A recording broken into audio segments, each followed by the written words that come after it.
दोस्तों, एक बैग में है $5 लाख कैश। एक सीधी सादी इनोसेंट दिखने वाली मिडिल एज एयर होस्टेस जिसकी चालाकी के आगे कोई भी नहीं टिक पाया। एक खतरनाक गैंगस्टर जो मुंह से ज्यादा गोलियों से बात करता है, और एक तरफ पुलिस।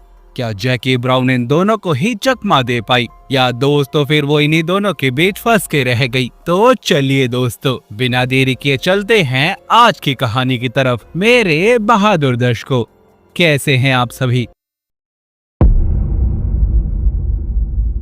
मूवी की शुरुआत होती है जैकी ब्राउन नाम की एक मिडिल एज वुमेन को दिखाने से, जो कि पेशे से एक एयर होस्टेस होती है। दोस्तों, जैकी की एज 44 हो चुकी है और उसकी लाइफ टाइम सेविंग $16,000 होती है, जो जैकी के हिसाब से बहुत कम थी। इसलिए दोस्तों वो अब कुछ इलीगल काम भी करने लगती है। अगले सीन में हम ऑडेल नाम के एक वेपन डीलर को देखते हैं, जो दोस्तों वेपन डीलिंग के अलावा बहुत से गैर कानूनी काम भी करता है और अपने सारे पैसों को देश के बाहर मैक्सिको में रखता है। हम जान पाते हैं कि जैकी ऑडेल के लिए ही काम करती है, और जब वो अलग अलग कंट्रीज ट्रेवल करती है तो ऑडेल के पैसों को उस तक पहुंचाने का काम करती है, और क्रू मेंबर होने की वजह से उस पर शक भी नहीं जाता। अगले सीन में हम ऑडेल को मैक्स नाम के एक बेल बॉन्ड्समैन के पास देखते हैं। दोस्तों, मैक्स भी ऑडेल के काले कारनामों के बारे में अच्छे से जानता है। ऑडेल मैक्स से एक आदमी की बेल करवाने को कहता है, जिसे पुलिस ने कुछ टाइम पहले पकड़ा था, और दोस्तों मैक्स उस आदमी की बेल भी करा देता है। लेकिन जब वो उसे ऑडेल के पास लेके जाता है तो वो उसे जान से मार देता है, क्योंकि दोस्तों उसे डर था कि पुलिस के सामने कहीं वो अपना मुंह ना खोल दे। वो कोई भी रिस्क नहीं लेना चाहता था, इसीलिए वो उसे मारकर वहां से चला जाता है। अगले सीन में हम जैकी को देखते हैं, जो अपना काम खत्म कर वापस घर जा रही थी, लेकिन तभी कुछ पुलिस ऑफिसर उसे रोक लेते हैं और उसके बैग की तलाशी लेने लगते हैं, जहां उन्हें बहुत से पैसे मिलते हैं। वो जैकी से इसके बारे में पूछते हैं, लेकिन वो कुछ नहीं बताती। लेकिन जब जैकी के पूरे बैग को सही से चेक किया जाता है तो चेकिंग के दौरान उसके बैग से कोकेन भी मिलते हैं, जिसे देखकर तो दोस्तों जैकी खुद भी हैरान थी। उसे नहीं पता था कि वो कोकेन भी स्मगल कर रही थी। दोस्तों आपको बता दूं, इसकी इन्फॉर्मेशन भी उसी आदमी ने दी थी जिसे कल रात ऑडेल ने मार दिया था। अब पुलिस जैकी को भी जेल में डाल देती है, और हम एक बार फिर से ऑडेल को मैक्स के पास देखते हैं। ऑडेल मैक्स को भी जैकी की बेल करवाने को कहता है।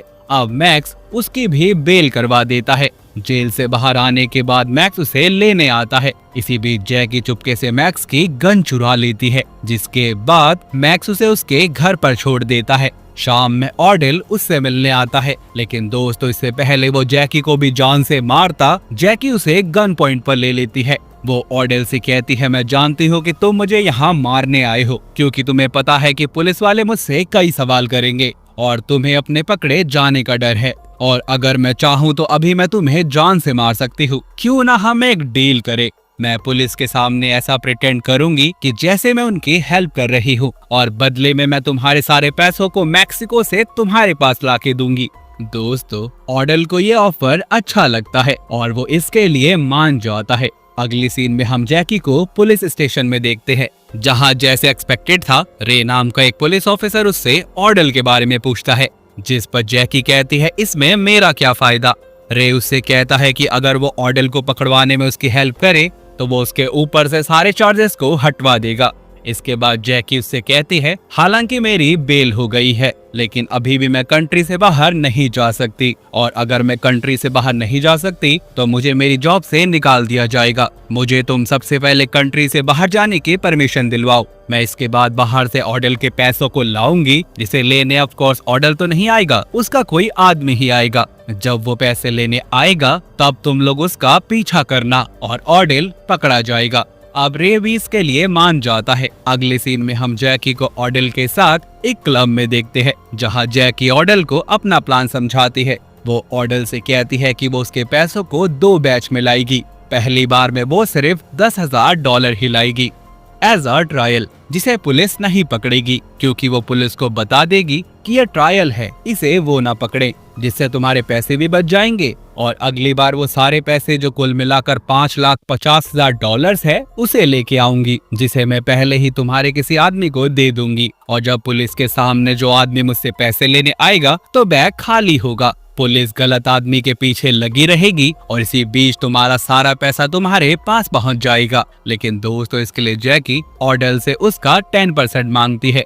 अब ऑडेल भी इसके लिए रेडी हो जाता है। अगले सीन में हम जैकी और ऑडेल को देखते हैं, जिन्होंने अपनी फर्स्ट डील एक फूड कोर्ट डिसाइड की थी। वो जैकी को अपना प्लान समझाता है कि वो इसी तरह एक टेबल पर बैठी होगी, तभी एक दूसरी लड़की चुपके से उसके टेबल पर बैठ जाएगी, जहां उसे वो पैसों वाला बैग एक्सचेंज करना है। प्लान समझाकर ऑडेल वहां से जाने लगता है, लेकिन तभी वो वहां मैक्स को देख लेता है। दोस्तों मैक्स तो यहाँ मूवी देखने आया था। मैक्स को देखकर जैकी उसे अपने पास बुला लेती है। ऑडेल को थोड़ा शक होता है, लेकिन वो उसे इग्नोर कर देता है। मैक्स जैकी से कहता है मैं अपनी लाइफ से उब चुका हूँ, अब मैं ये काम नहीं करूँगा।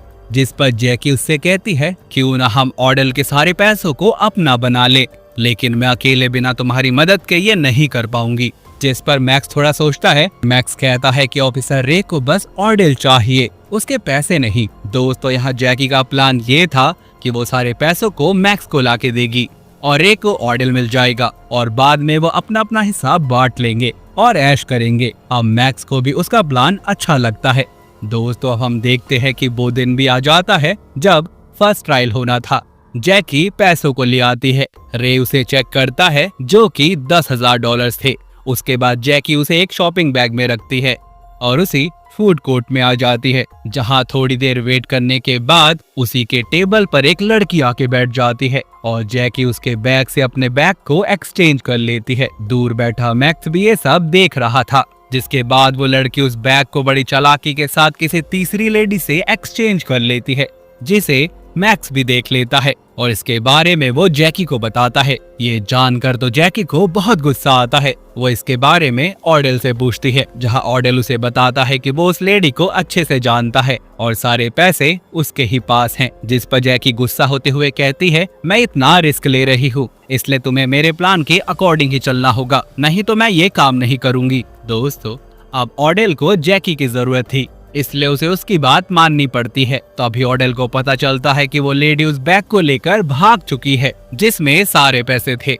इस पर ऑडेल कहता है कि अगली बार से वो अपनी गर्लफ्रेंड को इसके लिए भेजेगा। अगले सीन में हम जैकी को रे के साथ देखते हैं, जहां जैकी उसे भरोसा दिलाती है कि ऑडेल पहले से काफी डरा हुआ है, इसलिए वो सिर्फ $50,000 ही मंगा रहा है। रे को भी लगता है कि जैकी सही कह रही है और ऑडेल को पकड़े जाने का डर है, इसलिए वो सिर्फ $50,000 ही मंगा रहा है। अब हम अगले दिन जैकी को देखते हैं, जहां आज लास्ट और फाइनल डील होनी थी। जैकी प्लेन में पूरे $5 लाख अपने बैग में रख लेती है और ऊपर से उसे अपने ढेर सारे कपड़ों से ढक लेती है और $50,000 अलग से एक एनवलप में रख लेती है। जिसके बाद रे उस एनवलप में रखे पैसों को काउंट करता है, जो कि दोस्तों पूरे $50,000 थे। रे जैकी के उस बैग को चेक नहीं करता क्योंकि उसे जैकी पर भरोसा हो गया था। इधर हम ऑडेल को देखते हैं, जो पैसों को लाने के लिए अपनी गर्लफ्रेंड मेलेनी को भेजता है, लेकिन दोस्तों उसे अपनी गर्लफ्रेंड पर कुछ खासा भरोसा नहीं होता,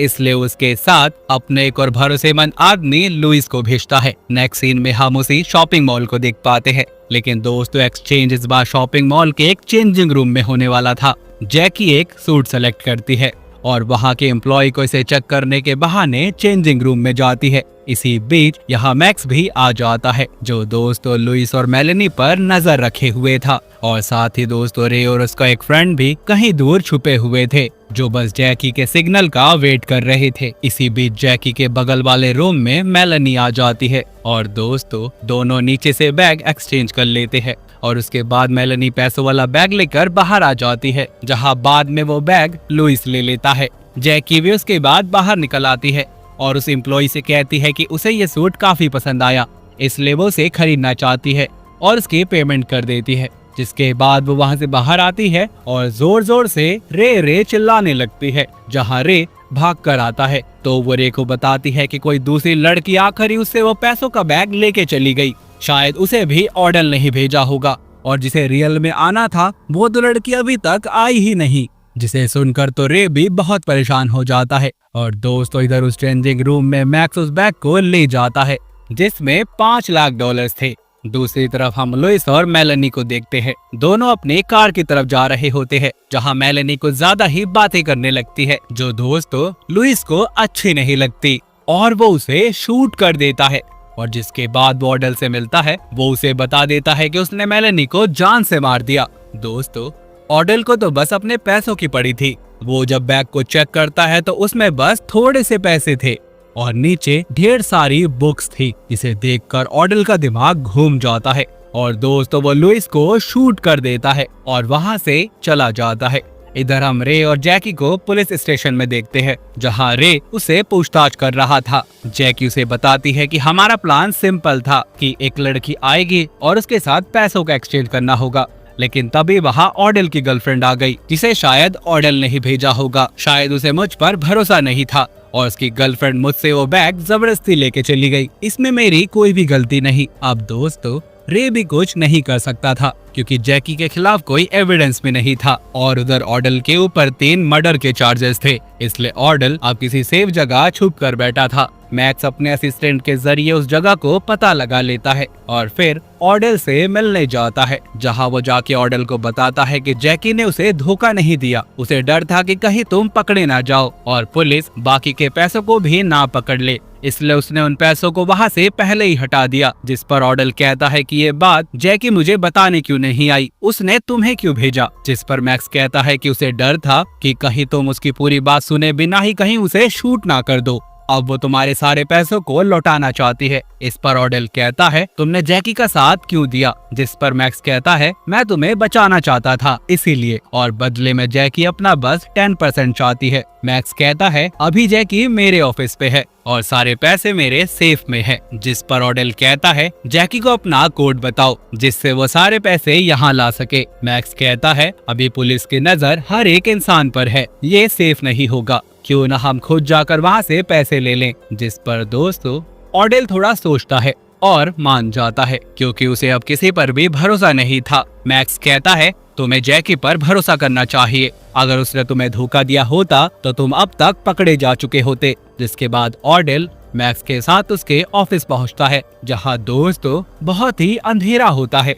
ऑडल अपनी गन साथ लाया था, तभी वहां जैकी आ जाती है और दोस्त ऑडल को देखकर वो जोर जोर से चिल्लाने लगती है कि ऑडल के पास गन है, ऑडल के पास गन है। तभी दोस्तों कोई ऑडल को शूट कर देता है और हम जान पाते हैं कि ये सब भी जैकी का ही प्लान था, जिसमें ऑडल मारा जाता है और साथ ही पुलिस से भी उसका पीछा छूट जाता है और अब ऑडल के सारे पैसे भी उसके हो चुके हैं, जिसके बारे में रे को कोई खबर ही नहीं। अगले सीन में हम जैकी और मैक्स को देखते हैं, जहां जैकी मैक्स को उसका हिस्सा देती है और उसे आखिरी गुड बाय बोलकर स्पेन के लिए निकल जाती है, हमेशा हमेशा के लिए।